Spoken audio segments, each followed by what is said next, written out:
The biggest, the baddest, the best. Barry Gordon is still the most famous broadcaster to date. He now continues his story on life at the JBC. Barry went into the nooks and crannies like how Peter used to do it. Okay. You see?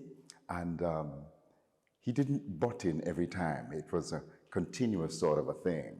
And he did the wrap up sort of in the middle at one point and then at the end. So you had continuous views on a particular topic for that day. And after a while, BarryG became known for the vox pop on JBC. And that was what really made him, I think, get the name in radio before he went into the DJ thing. Right. The first program I got on JBC was a program called Soapbox, where I had to go on the street and interview the people. I had to create my own topics, do my own editing. And that helped my comfort level with people, meeting people on the streets. Is that what you started doing at JBC, though? My first on-air program, yes. He'd go out and that's where he started meeting people and chatting, and Barry loves to talk. Oh, yes. And that was a good way for him to learn to get to talk and to meet people. When you went to JBC, what were you doing? I was just a producer. Okay. Yeah. A producer, meaning, when you use the word producer for radio, people are not picking up. All right, let's take Miss Lou. I was the producer for the Miss Lou show. See to it that she comes on time. See to it that she does her script to time.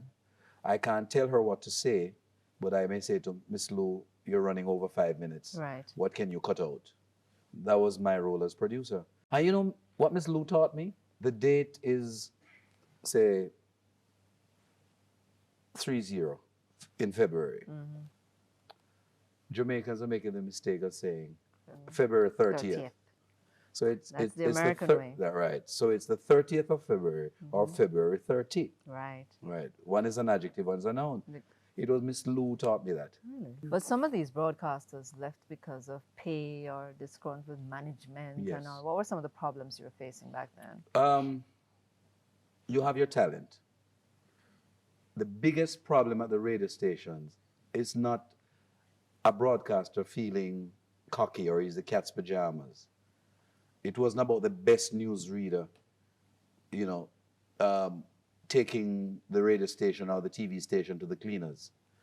It was about the managers seeing the broadcasters with their talent, and there are many examples, earning a lot of money. They do not see the earning power as being rightfully yours. They Yes. want to control it because potentially you can make more money than the manager. Yes. You can So that's make what they try to money- cut down. They're trying to cut down. You can make more money than the manager, and in turn, you're more. It's show business. You can go buy your clothes to feel good about yourself and be presentable. You can travel. You can travel, and it was a problem. There were people who didn't like Barry. Well, always there are people who don't like people for any number of reasons. Sometimes, like where I am now in terms of age and so on, all I will say is my spirit, don't take that person and leave it at that. Youngsters might react more violently. Sometimes it's envy, jealousy, and sometimes it's just so it go. Not everybody is going to like you. People thought he was big for his britches. Obviously. Well, I never found him enough. Perhaps the money is the thing that upset some people, but it's so it go. And it's The close to man people. is positive. He knows what he wants and he goes after it. I don't recall him licking down anybody or thieving anything from anybody or saying anything unkind about anybody in order to get there. And to me, if you work hard and what you like is a nice car, then buy the car. If you like a big house and you can afford it, buy it. You've earned it. Those things don't have any effect on me, but I know it can color how people react to people sometimes. And you start with some folks and you all start small, and suddenly one person takes off and they'll have a mint of things to say. I call that the black crab syndrome, where you pack some black crab in a kerosene pan and you put some of the other kind of crab in. Next morning you get up, all those gone, the one full of black crab don't move. Because as they reach out, they draw them down. That's how I see it. And so I tend to not worry too much about it, because that is how it is. One radio station, it's funny, and it shall remain nameless. I told the manager of a radio station that I had an assignment in London. My wife and I were going. And And the man said to me, if I go, don't come back. I'm contracted. I am free to take holiday when I want. I formally wrote to the manager to say, I'll be off for a week. And while I'm away, I'm suggesting that Susan does my program. And I even suggested that while I'm in London, I have a sponsor who want BarryG live from London, more money for the station. Exactly, yes. I started collecting the sponsors' money for the radio station, made out to the radio station. And when I'm ready to go, they tell me, if I go, I mustn't come back. I reached London, headline in the paper, BarryG fired. That happened. They're that petty.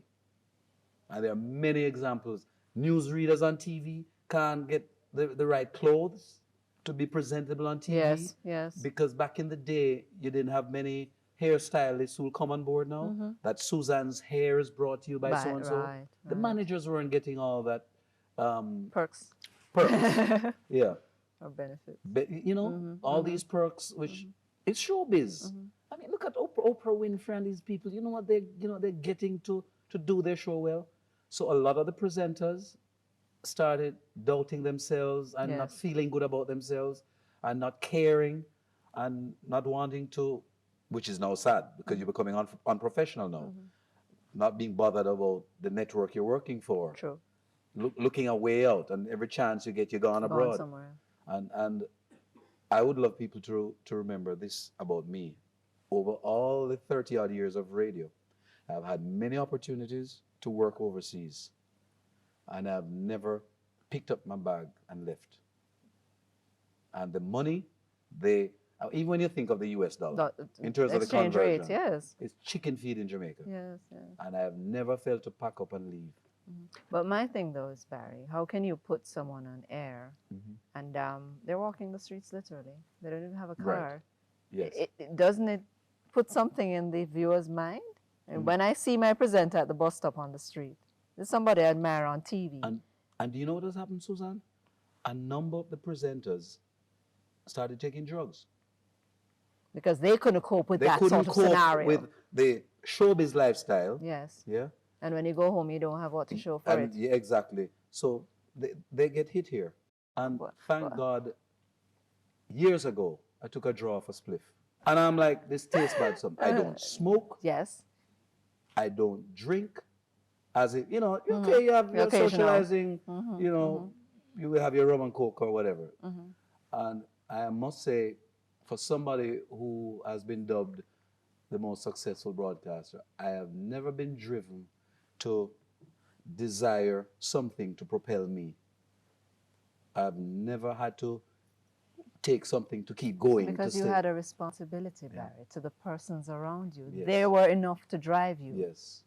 And probably it's a strength in me to force myself into demanding what I felt I was due, which the other broadcasters weren't able to do. Yes. That the money could come in, that I could take care of myself, so I could stay above board and not be drawn into disillusionment about being the popular BarryG with nothing to show. But you must also bear in mind how the media is set up in Jamaica. Remember, I am not Mr. So-and-so's son. Yes. Your poor boy from St. Mary. And there's something about this too. Color. Yes.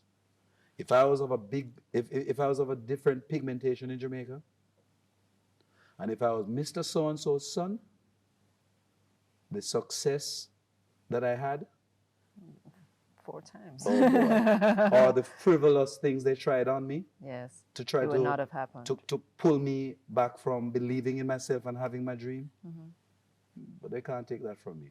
At that time, though, Barry, could you see JBC's demise then? Yes, because JBC couldn't run as the government station. They tried to get away from it, you know.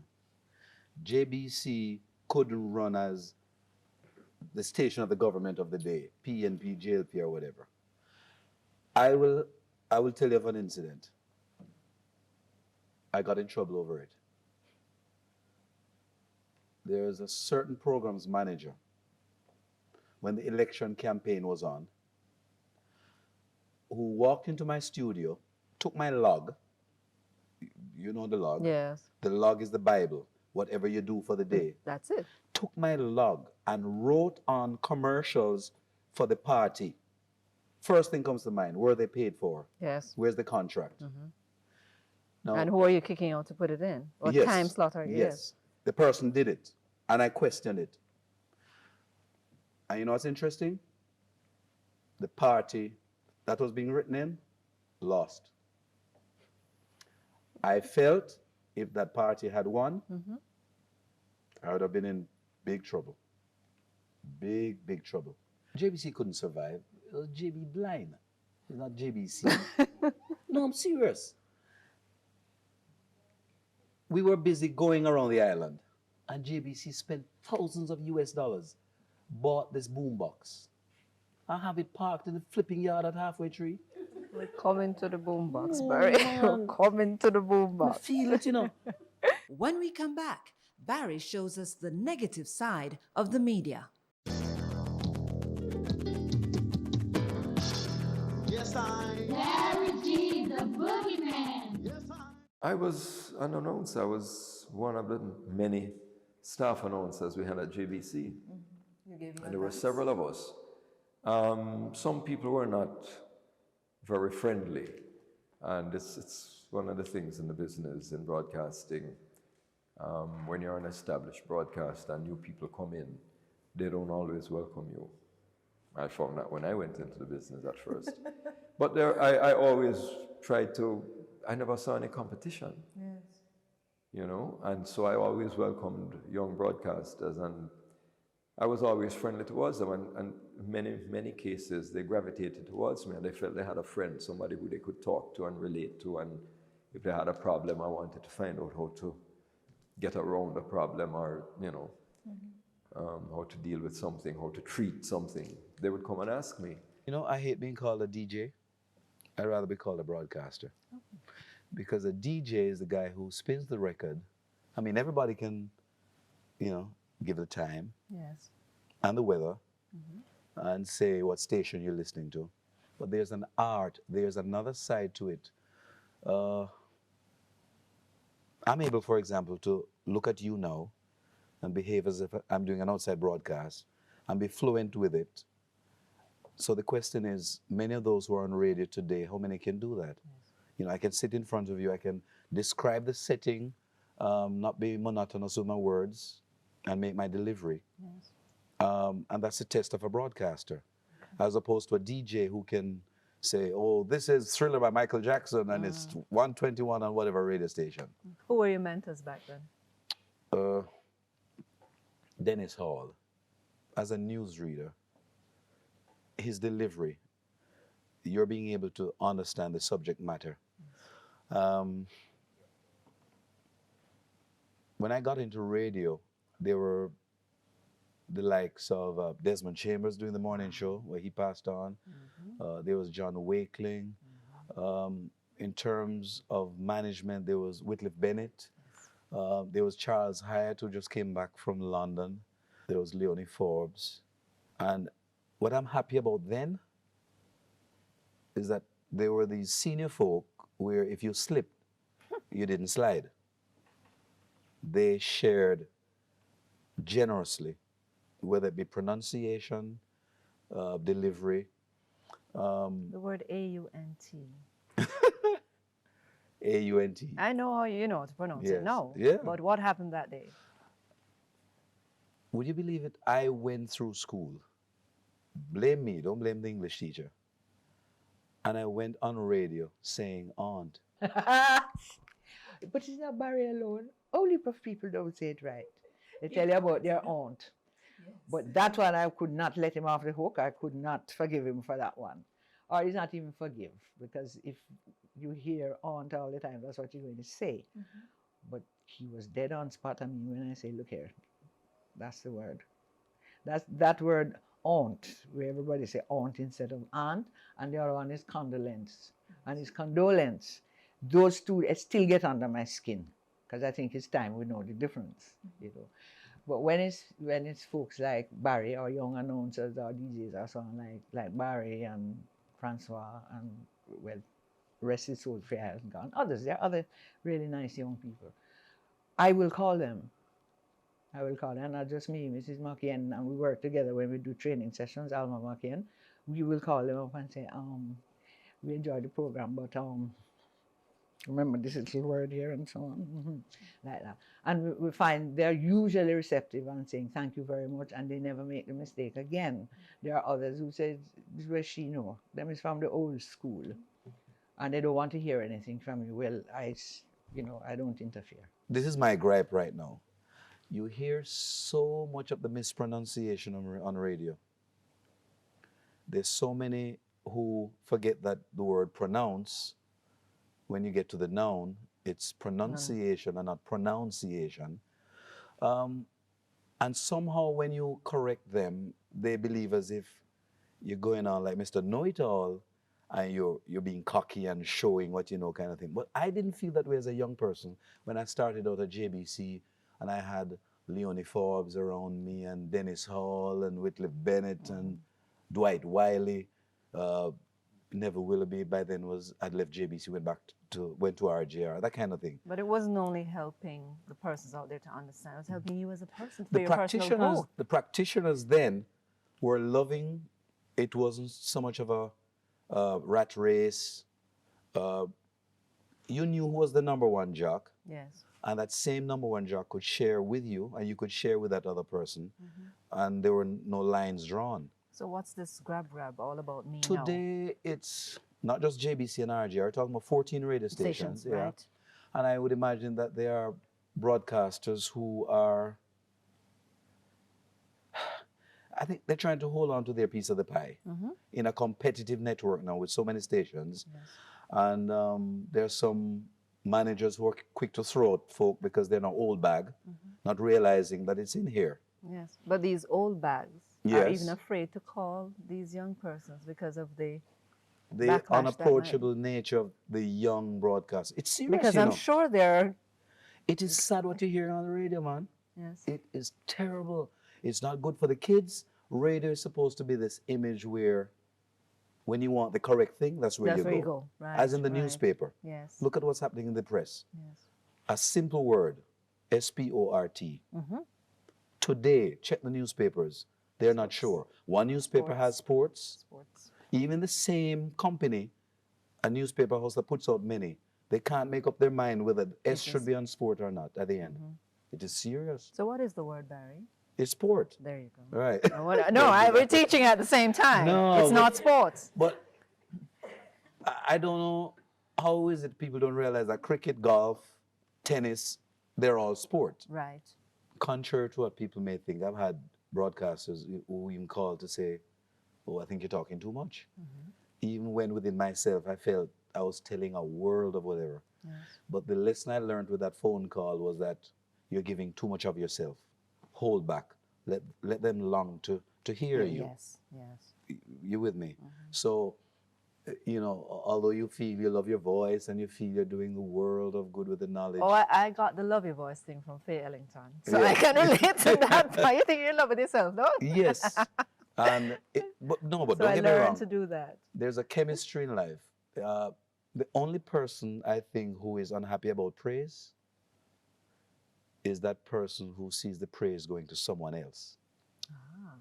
Follow me? That's true. In all human character, you feel good that somebody is appreciating what you do. Yes. And it gives you the extra mile. Yes.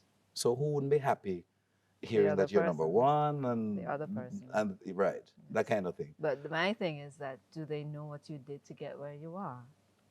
And do they know the humility and the sort of training and everything that lies within all of that, that although you're number one and you have this burden on your shoulders. Because when I went to RJR for the first time in Jamaica, one radio jock had more than 1 million listeners. All right, talk about a population of 1.2. And I had more than 1 million listeners. Exactly. I mean... But to keep it there, you knew there was something you had to do. Yeah. Because when I left JBC, well, put it the other way around.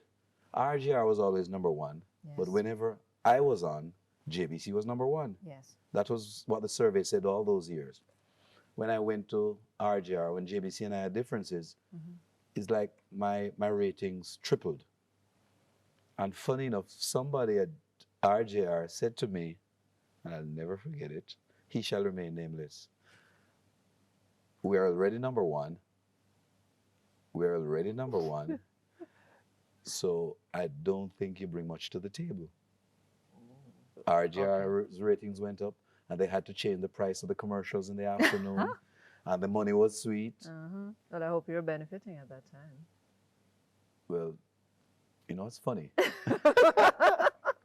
I then became the highest paid jock, and it started creating a problem now because other jocks wanted, in their negotiations, Yes. some nice money because they heard what BarryG was getting. No, but you were bringing in the buck. Yes, and what people didn't realize, or still don't realize, I never work at a radio station for a salary, as in an agreed fee per month. Yes. I always say to the managers, let me earn it and you give me a percentage. And whenever it started coming in and the percentage had to, and the check was to be made up, yeah. You had the disagreement. Yeah, there. we had the disagreements, yeah. For the time period that he created something that never existed before. And guess what? Can never exist again.